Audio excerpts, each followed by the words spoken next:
ಇನ್ನು ಅನ್ವರ್ ಮಣಿಪಾಡಿ ವಿರುದ್ಧವಾಗಿ ಅಥವಾ ಅವರಿಗೆ ಬಹಳ ಬೆದರಿಕೆ ಕರೆಗಳು ಬರ್ತಾ ಇದೆ, ಕೊಲೆ ಮಾಡ್ಬಿಡ್ತೀನಿ ಅಂತ ಹೆದರಿಸ್ತಿದ್ದಾರೆ ಅನ್ನುವಂಥದ್ದೆಲ್ಲ ಗೊತ್ತಾಗ್ತಾ ಇದೆ, ಅಥವಾ ಅವರು ಒಂದು ಆರೋಪವನ್ನ ಮಾಡ್ತಾ ಇದ್ದಾರೆ. ಅನ್ವರ್ ಮಣಿಪಾಡಿ, ನೀನು ಹೆಚ್ಚು ದಿನ ಉಳಿಯಲ್ಲ, ವಕ್ಫ್ ಮಸೂದೆ ಜಾರಿ ಹಿಂದೆ ನಿನ್ನ ವರದಿಯ ನೆರಳಿದೆ, ನಿನ್ನ ಸಮುದಾಯ ನಿನ್ನನ್ನು ಸುಮ್ಮನೆ ಬಿಡೋದಿಲ್ಲ ಅಂತ ಉರ್ದು, ಹಿಂದಿ, ಮರಾಠಿ, ಇಂಗ್ಲೀಷ್, ಉತ್ತರ ಭಾರತದಿಂದ ಎಲ್ಲ ಬಹಳಷ್ಟು ಕರೆಗಳು ಬರ್ತಾ ಇದೆಯಂತೆ. ನಾವು ಪ್ರತಿನಿಧಿ ಅನ್ವರ್ ಮಣಿಪಾಡಿ ಅವರನ್ನು ಮಾತನಾಡಿಸಿದ್ದಾರೆ ಈ ವಿಚಾರವಾಗಿ. ಏನು ಹೇಳಿದ್ರೆ ಬನ್ನಿ ಕೇಳೋಣ.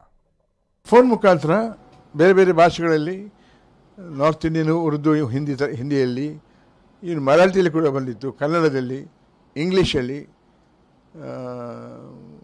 ಈವನ್ ತುಳುವಲ್ಲಿ ಬಂದಿತ್ತು.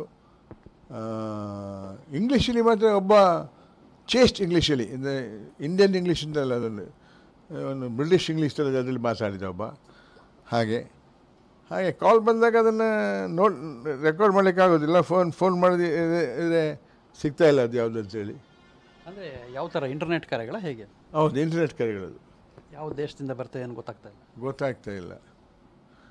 ಅಂದರೆ ಈಗ ಒಂದು ಹಿಂಪಡ್ಕೊಳ್ಬೇಕು ನೀನು ಅಂತೇಳಿ. ಅಂದರೆ ಏನು ಡಿಮ್ಯಾಂಡ್ ಅವ್ರದ್ದು?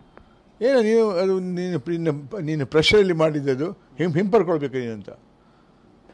ಇವಾಗ ಅದು ಬಿಟ್ಟು ಬೇರೆ ಏನೋ ಬೆದರಿಕೆ ಹಾಕಿದ್ದಾರೆ. ಏನು ಮಾತಾಡ್ತಾರೆ ನಿಮ್ಮ ಜೊತೆ ಅವರು?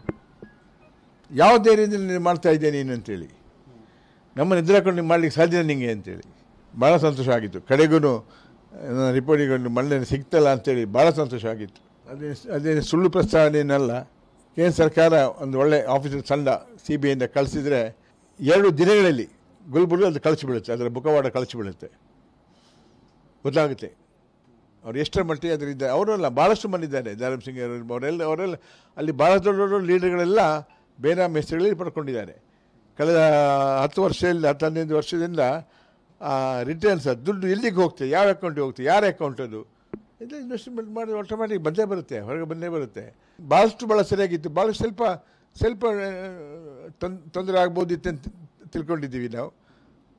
ಅದನ್ನು ಡಿಸ್ಕಸ್ ಕೂಡ ಮಾಡಿದ್ದೇವೆ ನಾನು ಕೂಡ ಅದರ ವಿಷಯ ಹೇಳಿದ್ದೇನೆ. ಭಾಳಷ್ಟು ನಾಯಕರುಗಳು ಹೇಳಿದ್ದಾರೆ, ಅದೆಲ್ಲ ಕೆಲವೊಂದು ಮಾಡಿಫೈ ಮಾಡಿದ್ದಾರೆ.